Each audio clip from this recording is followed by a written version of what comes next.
Hi guys, it's Daddy. I'm making a video while I'm driving, but you'll note that my eyes are focused on the road ahead, not on the phone. But anyway, sorry for the funky angle, but my magnetic holder's holding it. Anyway, today I'm going to talk about the fact that love always hopes. So the Bible tells us that hope is believing that something will come to pass that we can't yet see. For example, and that's really has to do with faith too. For example, Abraham, it was said, trusted God that he would become the father of all nations, basically through faith, and that he would have a great nation come from him, even though all he really ever saw was the birth of Isaac, his son, and he saw the land that he would someday inherit, but he never really experienced it. Yet he hoped in that. He believed it. He trusted that there was going to be this great nation coming from him, and his nation would possess this great land flowing with milk and honey, and being, something he didn't see in his own lifetime. He put his hope in that. And so what does it mean that love always hopes? Well, keeping in mind that we are first to love God and to love others, I can see a couple things.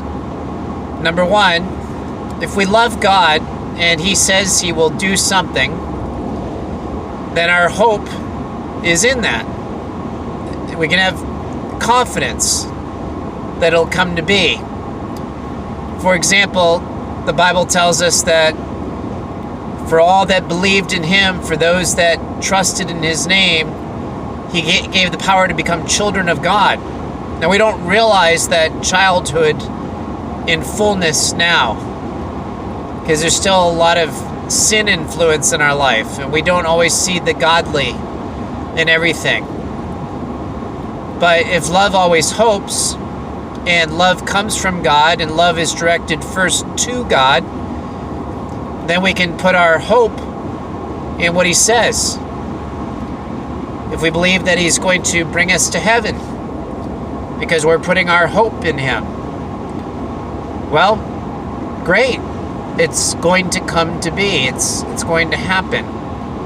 So by loving God, we can have a hope that everything He says in His word is going to come to pass. Now, what about hope? Love always hopes when it relates to other people. Well, I've talked about the fact that we can't always trust that others are going to follow through on everything they say they will do. But we can certainly put our hope in the fact that if God has saved someone, He will work out all the details in that person's life. He will bring fruit in that person's life. And we can also put hope in the fact that if we want to see change in somebody's life, we got to put our hope in Christ changing their life, not us. We would like to control everybody. We certainly would like to see them change according to the way we'd like to see them be.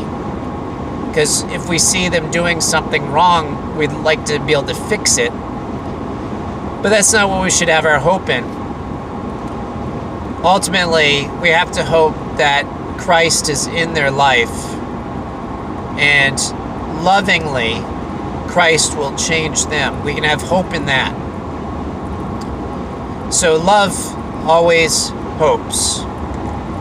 First in God, and then trusting in God that He'll make changes for the positive, for the better in that other person's life.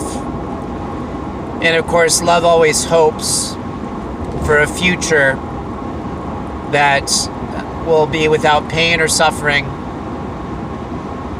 and will work out all the things that God has in store according to his good purposes and his plans.